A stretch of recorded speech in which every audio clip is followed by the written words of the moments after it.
Welcome everyone. Today we'll explore how Python supports polymorphism and what is method overriding versus the method overloading. So in the last session we learned inheritance, type of inheritance, how to access base class methods, check relation using is instance and is subclass. We looked at different types of inheritance patterns as well. In this session, we'll learn about polymorphism, which is one of the main concepts of object-oriented programming. It allows us to use a unified interface for different data type or classes.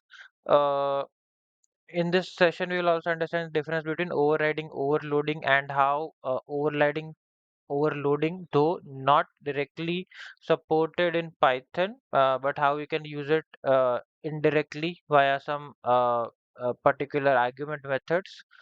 And then before starting, I will like to mention that though polymorphism is a concept, it usually is just how we design our code.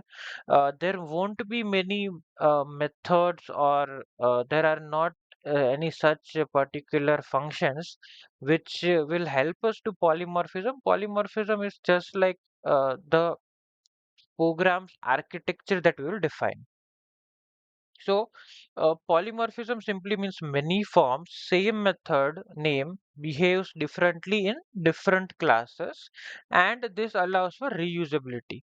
So, let's say one of the examples I have here is a class, and I have like two classes derived from the base class animal, and I can simply use a particular function. So, let's say I will just move to code. So I had this class animal, then I had this class dog and cat derived from class animal. Then I have one particular function make sound where I can simply pass and any kind of a derived class, and I would be able to use animal.speak. So in this function can return the output in any particular like class which I pass. Like it is not particularly restricted to only dogs or cats or just a simple animal, right? So when I pass the dog, so dog goes in this here make sound, and the dog dot speak would return dog barks. And when I pass cat, so cat dot speak will return cat meows. So this acts as a method that can have multiple forms based on the input. Now this was with respect to just classes here, but there can be functions in the classes that when a list is is passed as an input to the parameter, you can use some if condition. Then if a dictionary is taken as an input, you can use elif equal to dict, then use this kind of a particular I would say uh, like this kind of functionality used with the dict particularly. Then if it is a set, then use that particular other method.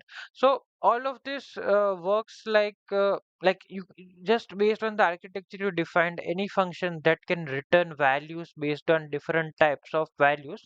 You can call it as a polymorphed function, or consider it as a function that is following the principle of polymorphism, because the idea is as simple as having multiple forms which can generate output based on a different type of input. That's it.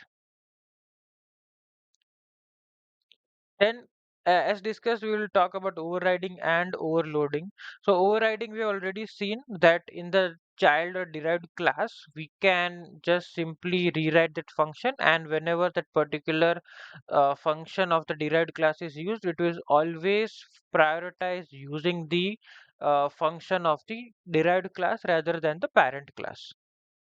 Then coming to overloading. So overloading in languages like Java or C++ is there, but where it allows multiple methods with same name but different parameters. But here in case Python does not directly support, so what we do is we use default arguments or variable arguments instead, and using this we try to just mimic the behavior of overloading by passing values.